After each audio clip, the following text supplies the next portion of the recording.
What happens when a firefighter, someone sworn to save lives, lets prejudice guide his actions? Tonight, we dive into the story of a black family left to face the flames alone, sparking outrage in their community and uncovering truths that shake a small town to its core. Stay tuned to discover the shocking events, the aftermath, and the powerful voices demanding justice. Before diving into today's powerful story, make sure to subscribe to Behind the Hate, the channel where we uncover real-life stories of prejudice, resilience, and justice. If you're passionate about stories that expose hidden biases and inspire change, this is the place for you. It was a quiet Sunday morning in the suburban town of Cedar Hills. The hum of lawnmowers and children playing filled the air, but for the Johnson family, it was anything but ordinary. A small kitchen fire had spiraled out of control, sending thick smoke billowing through their home. As Mr. Johnson dialed 911, his voice shook with urgency. His wife, Karen, tried to calm their 3 young children, who huddled near the front door, their faces streaked with tears. The family waited anxiously for help, each second feeling like an eternity. At the firehouse just 3 miles away, the call came in. Structure fire, Johnson Residence 132 Elm Street, the dispatcher announced.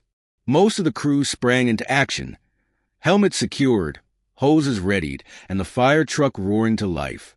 But one man, Firefighter Greg Hensley, lingered. He stared at the address, his expression darkening. "That's the black family on Elm Street," he muttered under his breath, loud enough for a fellow firefighter to hear. The others paid no attention, focused on the urgency of the situation. But Hensley hesitated, taking deliberate time to grab his gear, his actions slower than the rest. Meanwhile, flames were now licking at the walls of the Johnsons' home.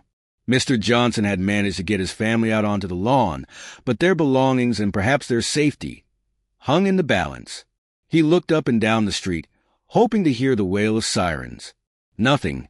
As precious minutes ticked away, a chilling realization began to sink in. Help wasn't coming as quickly as it should. Back at the firehouse, Hensley's delay had set the team back, forcing a last-minute scramble to cover for his stalling. When they finally arrived, neighbors had gathered, some filming the scene on their phones. Mr. Johnson's face twisted with a mix of relief and confusion as the truck pulled up, firefighters jumping into action. But as the flames roared higher and the family clung to each other, questions about what caused the delay would soon ignite a firestorm of their own. As the Johnson family watched firefighters battle the blaze, an unsettling sense of unease crept in. The delay in response felt inexplicable. Neighbors whispered among themselves, speculating why it had taken so long for help to arrive when the firehouse was so close. Karen Johnson clutched her children, her gaze fixed on the firefighters. Why were they late? She murmured to her husband, the question hanging heavy in the smoky air. Mr. Johnson tried to reassure her, but doubt was already taking root. Across the street, Lisa Carter, a local teacher who lived next door, had filmed the entire event. Reviewing her footage later that day, she noticed something odd: Greg Hensley's reluctance as he exited the truck. While the rest of the team rushed to extinguish the flames, Hensley lagged behind, appearing disengaged. Rumors swirled faster than the fire had spread. Lisa shared her video with the Johnsons, pointing out the strange behavior. "It doesn't feel right," she said.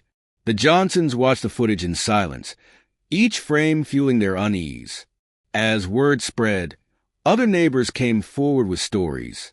"That guy, Hensley?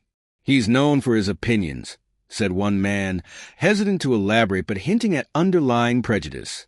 Another recalled how Hensley had once avoided assisting a black family in the past. The Johnsons began to wonder, was this negligence or something far worse? The next day, Mr. Johnson decided to approach the fire department directly. He wasn't looking for trouble. He just wanted answers. But the cold reception he received raised more red flags. Hensley was notably absent, and his colleagues seemed evasive, offering vague explanations for the delay. "We're looking into it," the captain assured, but his tone carried little conviction. For the Johnson family and the Cedar Hills community, this was no longer just about a fire. It was about uncovering the truth, and the Johnsons were prepared to face the flames head-on. Karen Johnson wasn't the type to stay silent. As whispers about Greg Hensley's potential misconduct grew louder in Cedar Hills, Karen decided to take action. She began by contacting the local news station, hoping to shed light on what had transpired during the fire. The reporter assigned to her case, Diane Castillo, was known for covering hard-hitting stories. After reviewing Lisa Carter's footage and speaking with neighbors, Diane found the narrative deeply troubling. "This isn't just about a delayed response," she told Karen. "This could be systemic." Meanwhile, Karen and her husband started a social media campaign, sharing their story and the footage with the hashtag Firefighter bias. Within hours, the video went viral, sparking outrage and curiosity nationwide. While the community rallied behind the Johnsons, not everyone was on their side. Some residents defended Hensley, claiming he was a dedicated firefighter and suggesting the Johnsons were overreacting.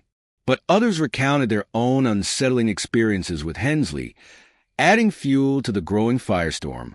The Cedar Hills Fire Department issued a brief statement, promising an internal review, but the lack of transparency only amplified public frustration.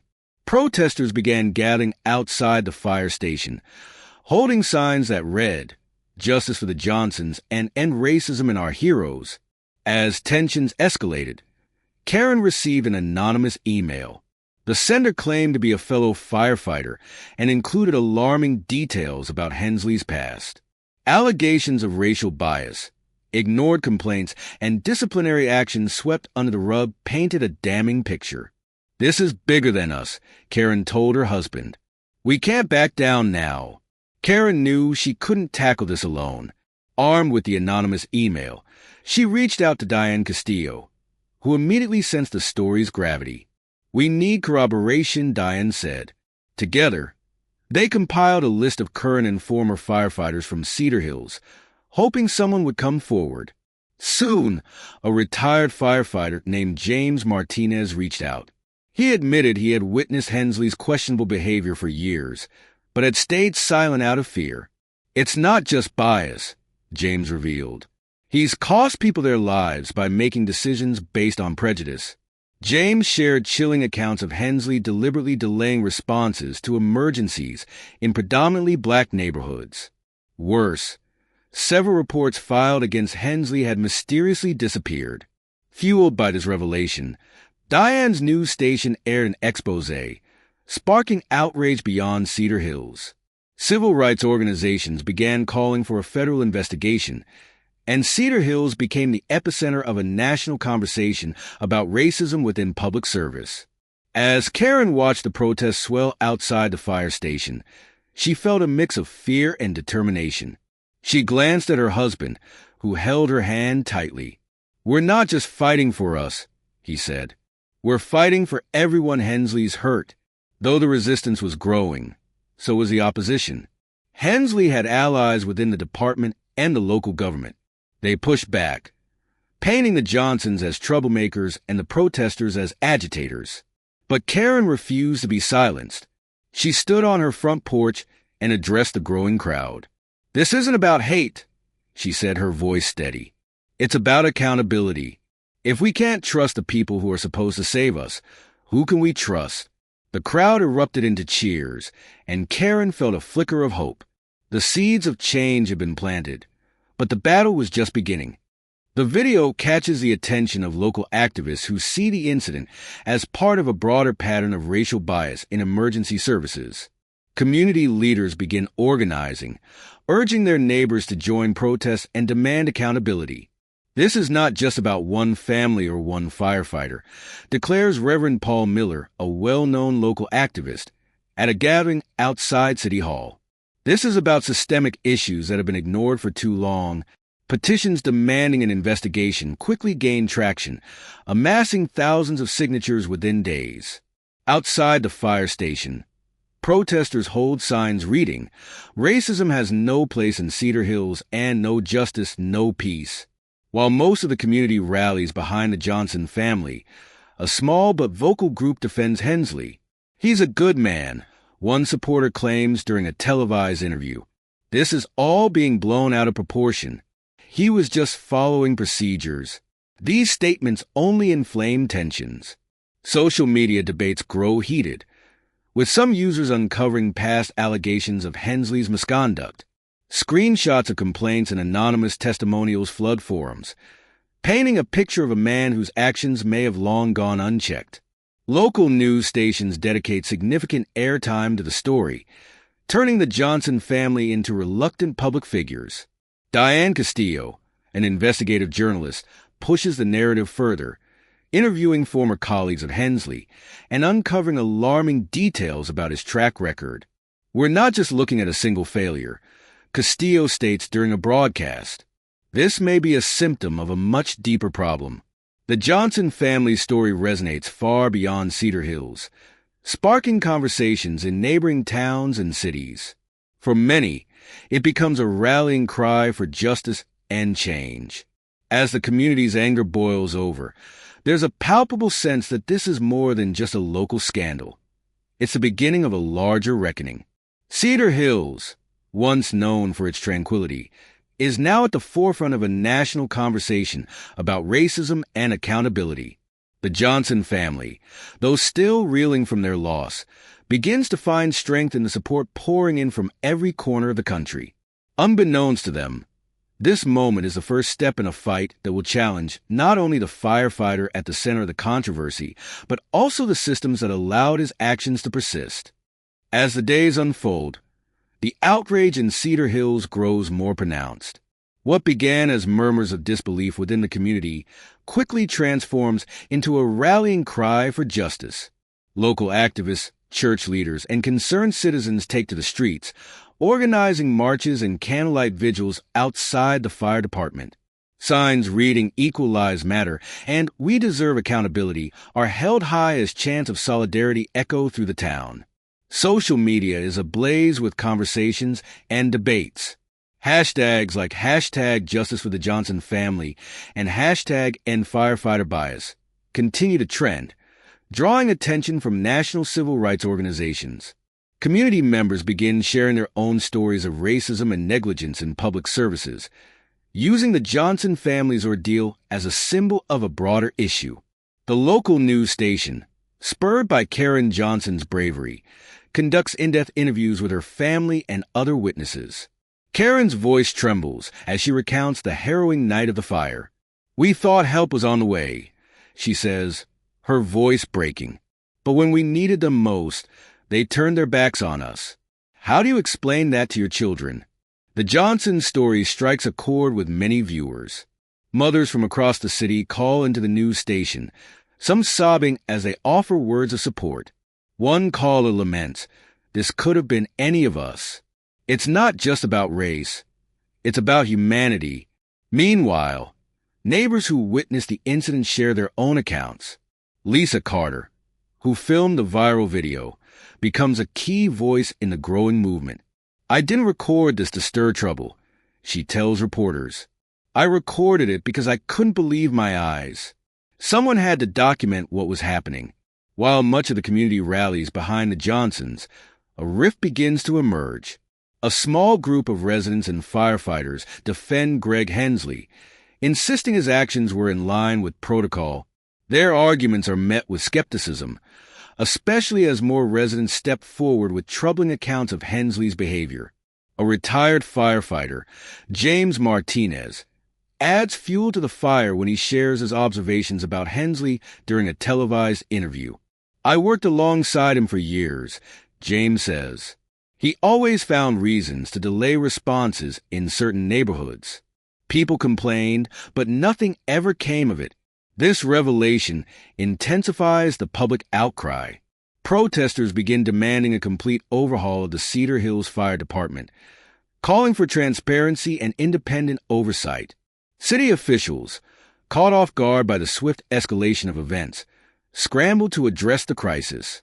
The mayor issues a carefully worded statement, promising a thorough investigation into the firefighters' actions and the department's procedures. But the statement does little to quell the anger of protesters, who see it as yet another attempt to sidestep accountability.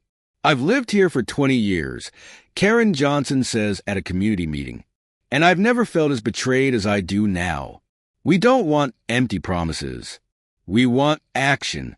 The media pressures the fire chief for answers, but he refuses to comment, citing the ongoing investigation. This silence only fuels suspicions of a cover-up, pushing more residents to join the movement for change. The mounting pressure soon attracts national attention. Prominent civil rights leaders, drawn by the injustice of the Johnson story, arrive in Cedar Hills to lend their voices to the cause. Reverend Alton Bridges, a renowned advocate for social justice, delivers a powerful speech at a rally outside City Hall. "What happened to the Johnson family is a symptom of a deeper illness in our society," he declares to a crowd of hundreds. "It's time to confront it and demand change, not tomorrow, but today." As the crowd roars its approval, Karen Johnson stands among them, clutching her husband's hand. For the first time since the fire, she feels a glimmer of hope. The fight for justice is far from over, but she knows they are not fighting alone. The streets of Cedar Hills are now filled with a vibrant, yet deeply emotional energy. Protesters from all walks of life march in unity, chanting slogans like "Accountability Now" and "Justice for the Johnsons." The protests, initially confined to Cedar Hills, begin to draw attention from neighboring towns and cities. People arrive in buses to join the demonstrations, swelling the numbers and strengthening the movement. Nightly gatherings outside the fire department transform into a powerful spectacle. Candles light the streets, and speakers from the community share stories of discrimination and injustice. A local pastor prays for healing, while a high school student recites a spoken-word poem, bringing many to tears. The atmosphere is heavy with grief, but also charged with determination. Karen Johnson, emboldened by the community's support, steps up as a reluctant leader in the fight for justice. She begins appearing at rallies and speaking out about the ordeal her family endured. "This isn't just about my family," she tells a crowd outside City Hall. "This is about every family who has ever felt ignored or devalued. Together, we can make sure this never happens again." Her words resonate deeply, but she is not alone. Prominent civil rights organizations reach out to offer resources and legal assistance. Lawyers from the National Civil Liberties Alliance contact the Johnsons, promising to represent them in any legal battles that may arise. "What happened here is a violation of basic human rights," one attorney declares at a press conference. "We will not rest until justice is served." The growing movement catches the attention of celebrities and social media influencers. Tweets and posts from high-profile figures amplify the story, bringing national attention to Cedar Hills. A viral TikTok video featuring footage of the fire interspersed with heartfelt messages from the Johnson family garners millions of views, spreading the call for justice far beyond the small town. While the majority of the community rallies behind the Johnsons, not everyone is on their side. A small but vocal group defends Greg Hensley, the firefighter at the center of the controversy. They argue that the criticism is unwarranted and claim that he was simply following department protocol. One supporter, a retired police officer, organizes a counter-protest, holding signs that read "Support our heroes" and "Protocols save lives." The counter-protest is met with skepticism and scorn from the larger movement. "Protocols," one activist says, shaking his head. "That's just an excuse to hide prejudice." Lives were on the line, and he chose to look the other way. In living rooms and coffee shops, the community debates the issue fervently. Longtime friends find themselves at odds, their conversations growing heated as they discuss the incident and its implications. "This isn't about one firefighter," one resident argues during a neighborhood meeting. "This is about a system that allows people like him to stay in positions of power." The media's interest in Cedar Hills continues to grow, with major news networks sending reporters to cover the story. The Johnson family becomes a focal point, their interviews airing on national television. In one particularly emotional segment, Karen breaks down as she describes her children's fear during the fire. They asked me why no one came to help us, she says, tears streaming down her face. What do you say to that? The coverage sparks heated debates on talk shows and news panels. Some commentators defend Hensley, while others condemn his actions and call for widespread reforms. The story becomes a flashpoint in the national conversation about racism and accountability in public service professions. As the protests and media scrutiny intensify, the Cedar Hills Fire Department begins to feel the pressure. Several current and former employees come forward with anonymous tips, painting a troubling picture of systemic issues within the department. Allegations of ignored complaints, discriminatory practices, and favoritism flood the news cycle, adding weight to the demands for a thorough investigation. An internal memo from the fire chief is leaked, revealing that Hensley had faced complaints in the past but was never disciplined. The memo's revelation shocks the community, further galvanizing the movement for justice. This isn't just about one bad apple, a protester says during a televised interview. This is about an entire system that allowed him to operate without consequences.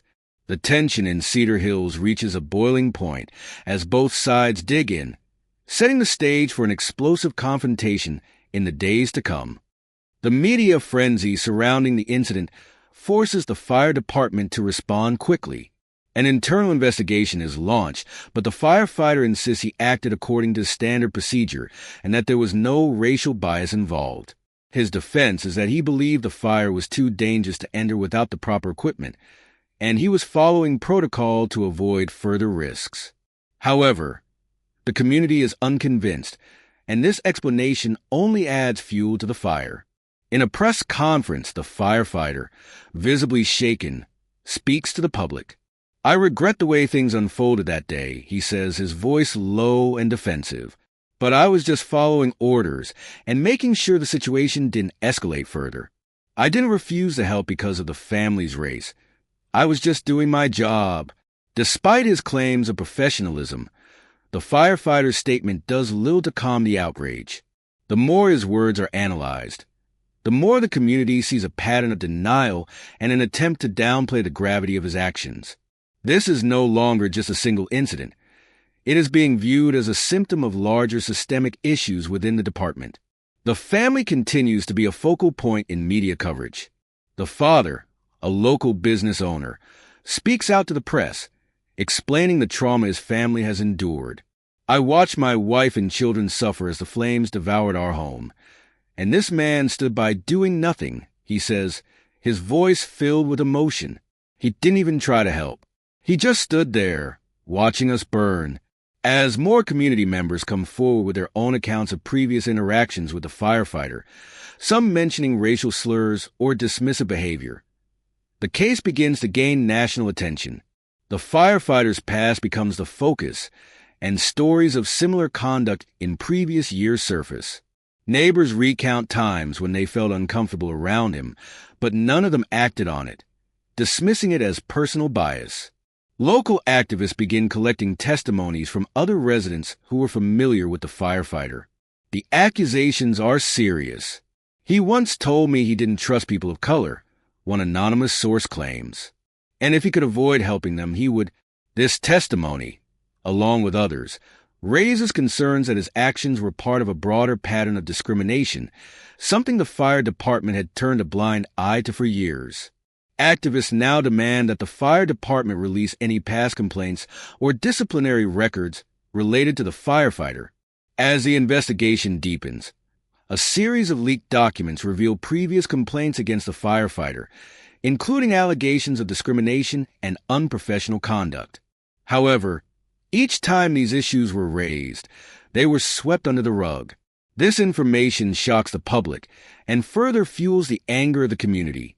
The firefighter's claims of following procedures now seem less credible, and the fire department is left scrambling to justify its actions. The media's coverage of the story reaches a boiling point as news outlets start to piece together the firefighter's history of questionable behavior. TV anchors and journalists scrutinize his past, focusing on the leaked records that show he had been involved in multiple racially charged incidents in the past. The coverage is relentless, and the firefighter's image begins to deteriorate rapidly. The firefighter who stood by while a family burned is now under the microscope as disturbing details from his past emerge. One news anchor reports. What was once seen as a single mistake has now spiraled into a national conversation about racial bias in our emergency services. While the majority of the community demands justice, there are those who still defend the firefighter. A small group of residents, including a few from his firehouse, argue that the firefighter's refusal was not racially motivated, but rather an unfortunate consequence of following standard protocols. "We don't know the whole story," one of his colleagues says, defending him. "There's more to this than what the media is saying. Despite these defenses, the tide is turning. Public opinion begins to shift drastically against the firefighter as more neighbors and family members of the black family come forward, sharing their anger and disappointment. The family supporters are vocal, with calls for his immediate dismissal and the fire department's accountability ringing louder each day. The issue soon spirals beyond the firefighter himself. Local politicians and community leaders begin to question whether this isolated incident is part of a larger, more systemic problem within the fire department. Activists take to the streets, rallying for reforms in emergency services, demanding that anti-racism training be made mandatory for all public servants. In interviews with local activists, one spokesperson for a civil rights group speaks with urgency. "We've seen these incidents before, not just in fire departments, but in police stations, in schools, in hospitals. This firefighter's actions were not just an isolated case. They are part of a pattern that cannot be ignored."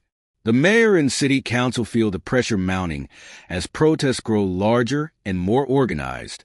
A citywide petition demanding accountability for the firefighter garners thousands of signatures, putting further pressure on local officials to take swift action. With the heat mounting, the fire department is forced to reassess its position and publicly promise a full investigation into the firefighter's conduct. The media's coverage of the story reaches a boiling point as news outlets start to piece together the firefighter's history of questionable behavior. TV anchors and journalists scrutinize his past, focusing on the leaked records that show he had been involved in multiple racially charged incidents in the past.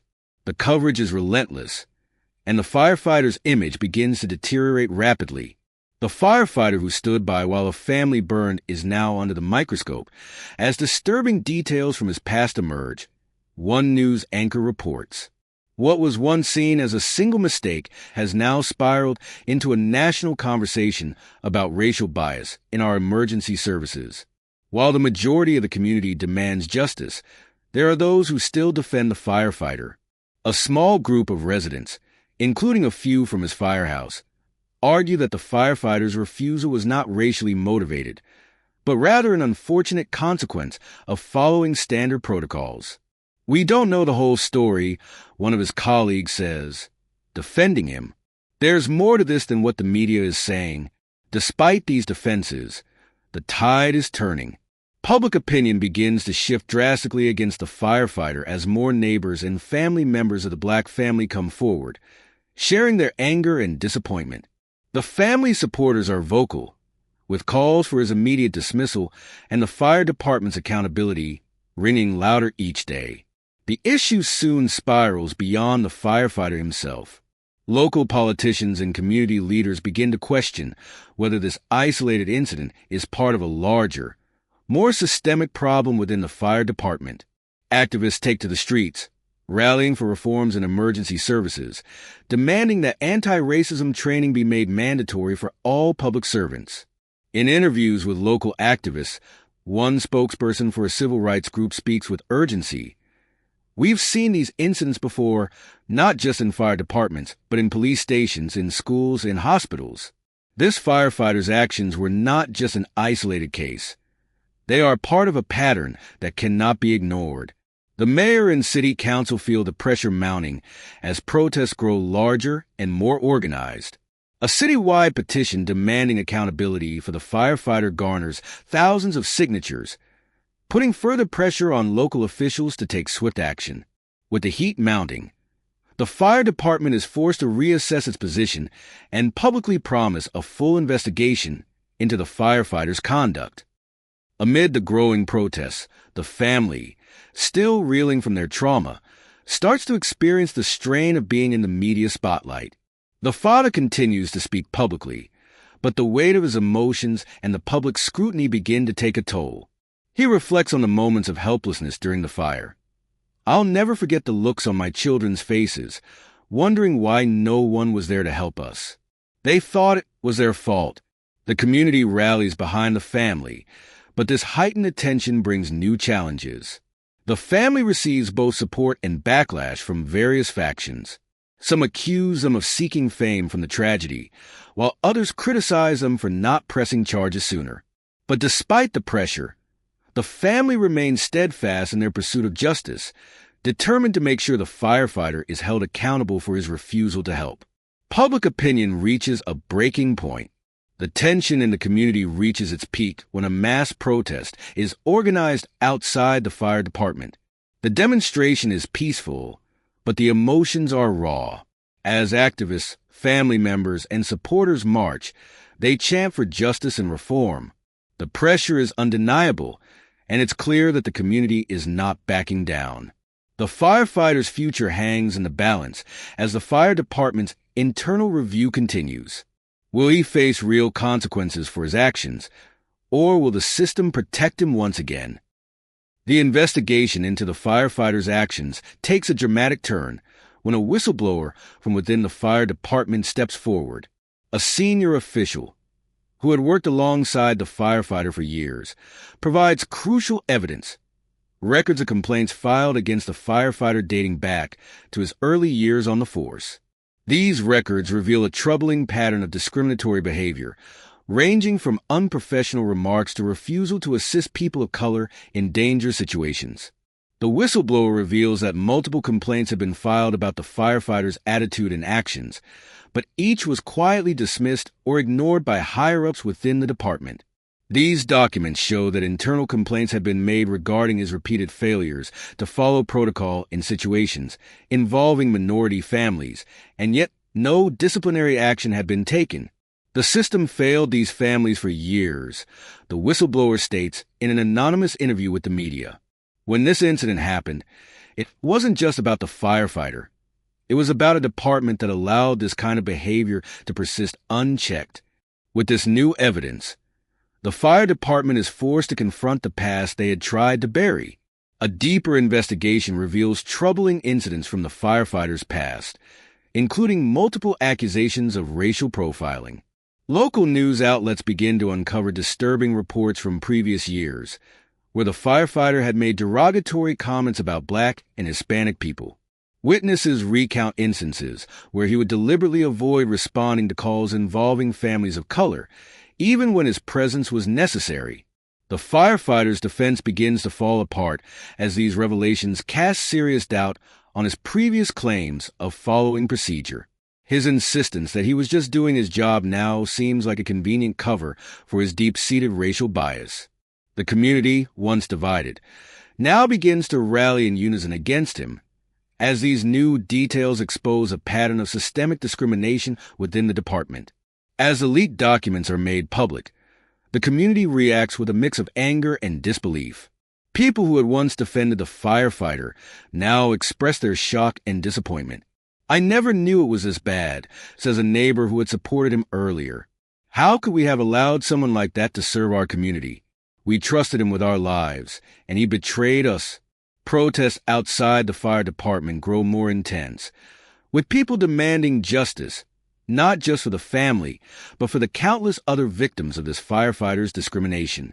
Activists call for the immediate termination of the firefighter, as well as a complete overhaul of the fire department's policies on racism and discrimination.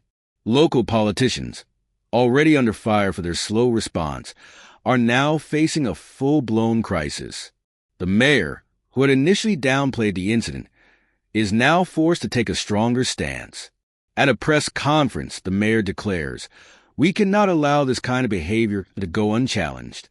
The actions of this firefighter represent everything that is wrong with a system that allows racial bias to persist unchecked. The pressure on city officials mounts, and a task force is established to review the fire department's practices and make recommendations for reform.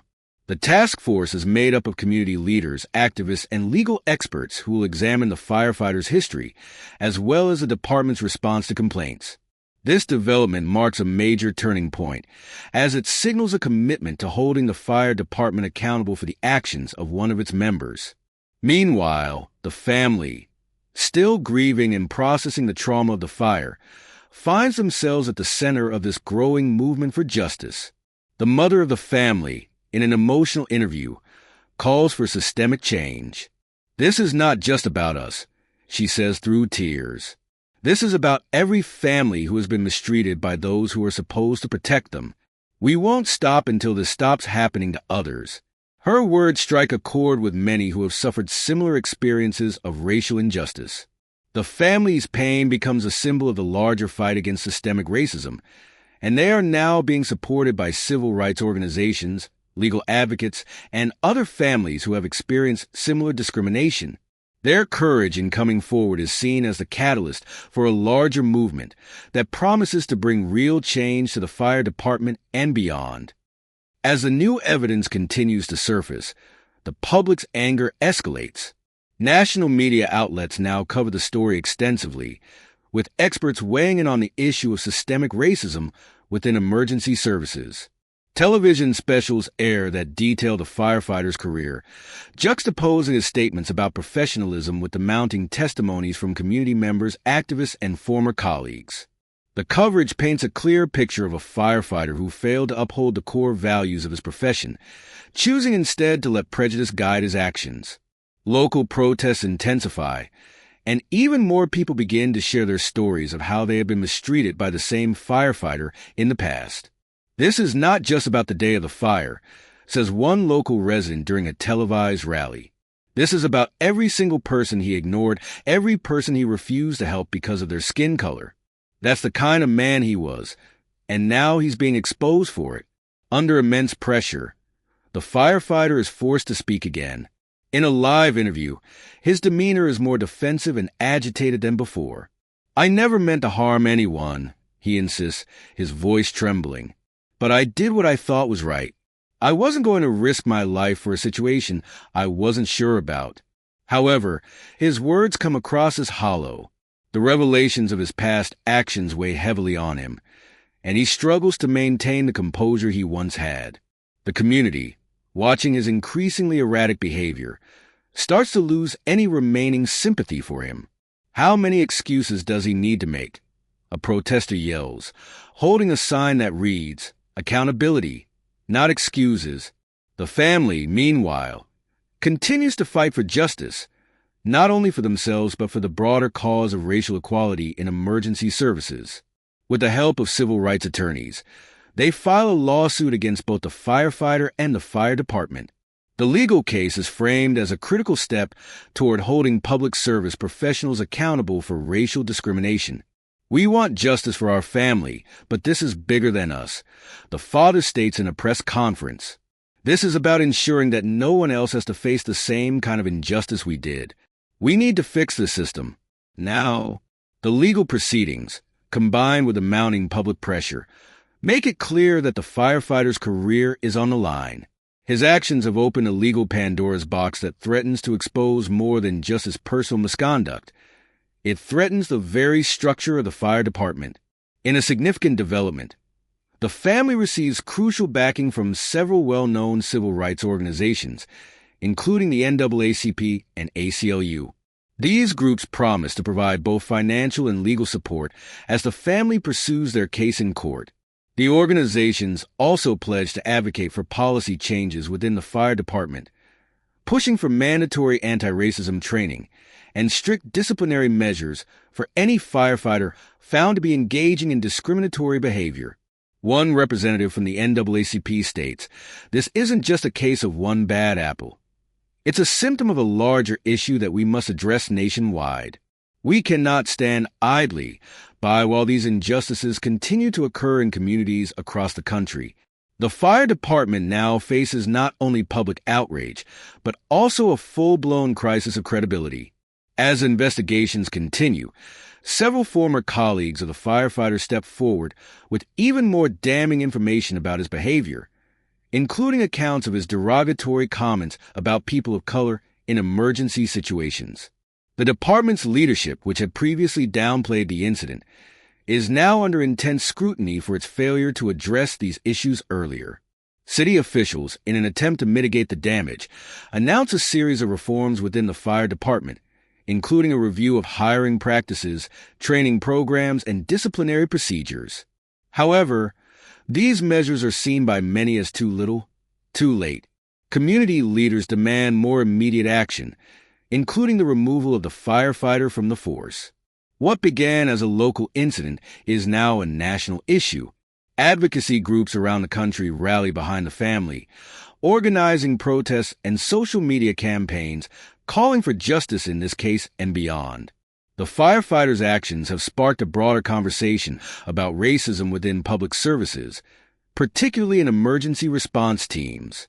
Activists argue that this case is just one example of many similar incidents that go unnoticed or unaddressed.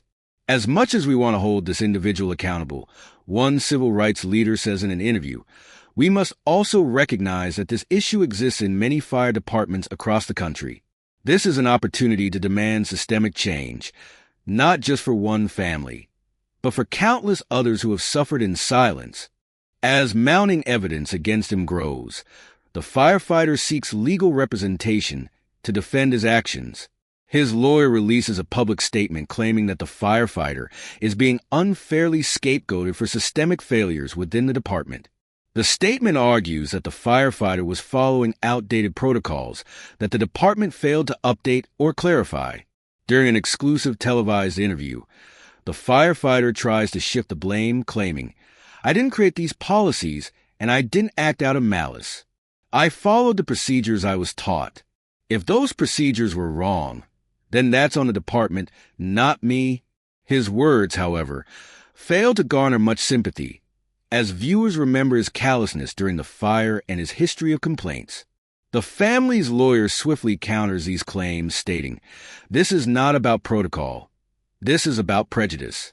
When you look at the firefighter's past actions, it's clear that his refusal to help wasn't an isolated incident, but part of a disturbing pattern of racial bias. While the firefighter tries to deflect blame, the fire department finds itself under intense scrutiny. The leadership is criticized not only for allowing the firefighter to remain on the force despite numerous complaints, but also for fostering a culture where such behavior could thrive.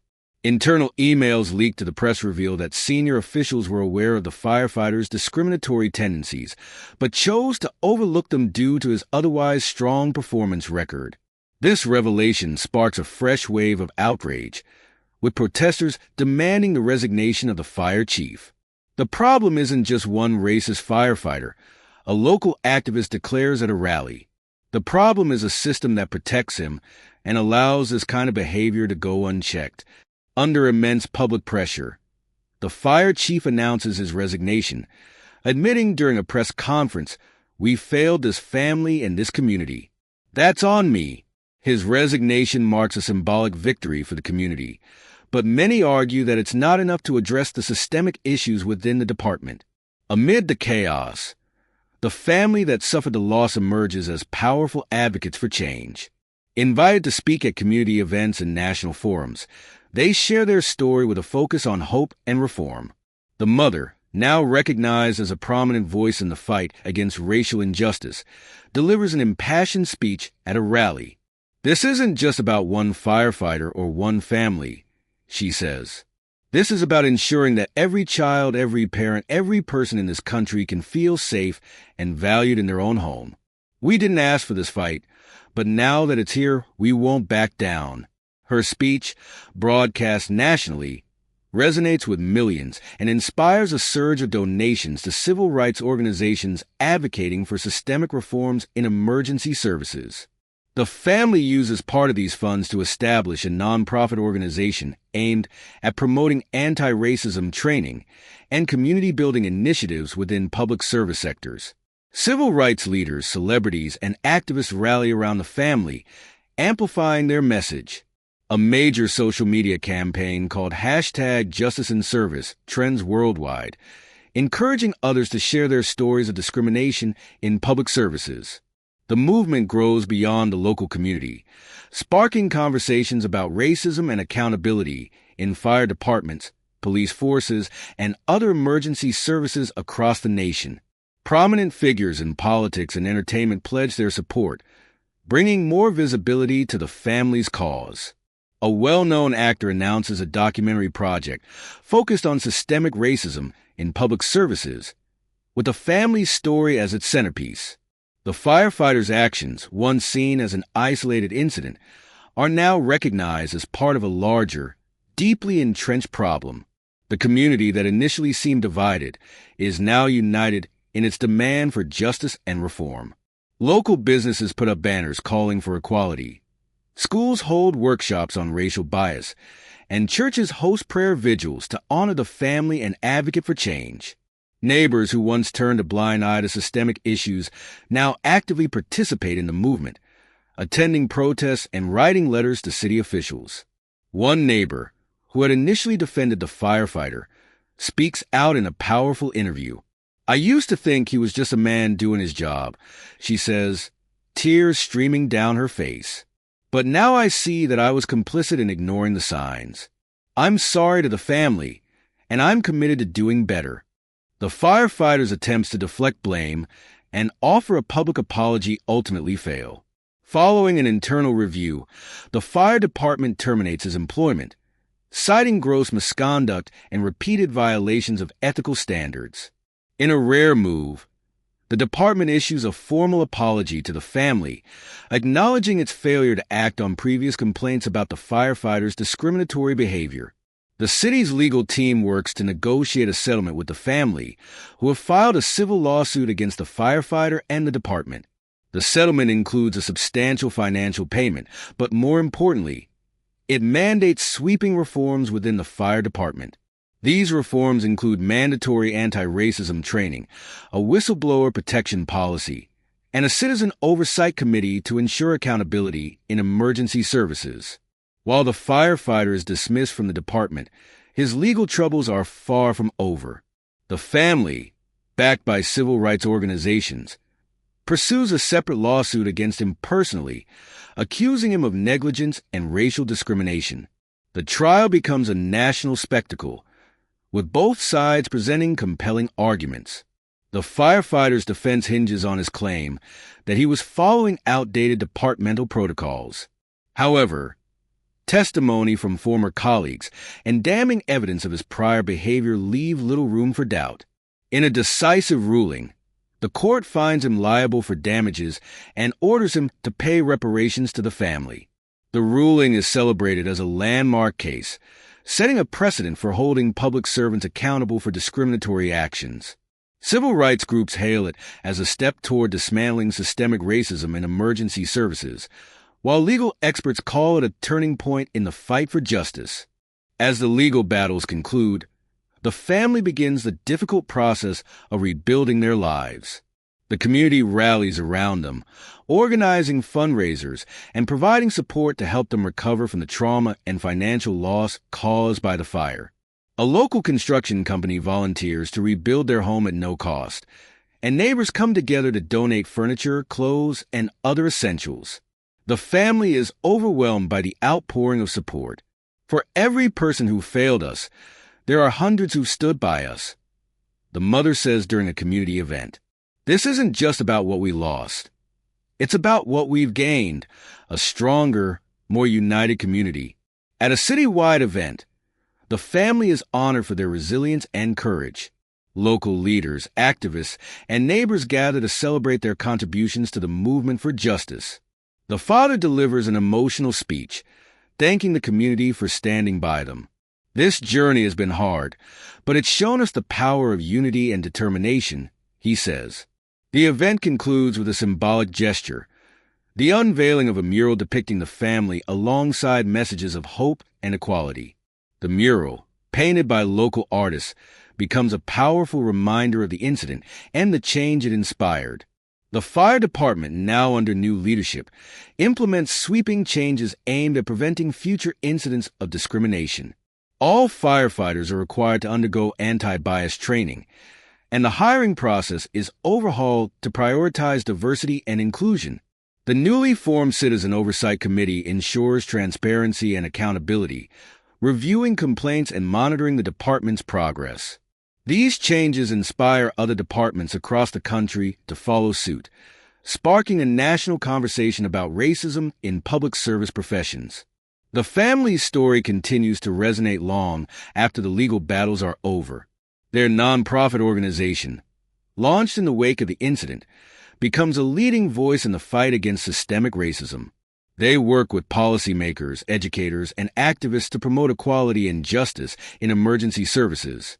The movement gains international attention, with other marginalized communities drawing inspiration from the family's courage.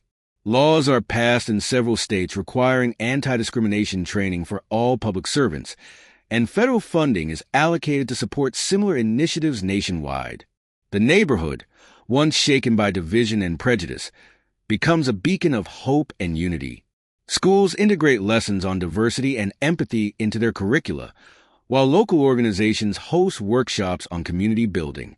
Residents who were once indifferent to issues of racism now actively participate in efforts to create a more inclusive environment. One neighbor sums up the transformation best: "We've learned that change starts with us. What happened here was terrible, but it showed us the importance of standing together." As we've seen, this story is not just about one firefighter's actions or one family's tragedy. It's about a much larger issue that affects countless lives. This incident revealed the cracks in a system that is supposed to protect us all, and it showed how a community, when united, can demand accountability and inspire real change. But the fight against discrimination and injustice doesn't end here.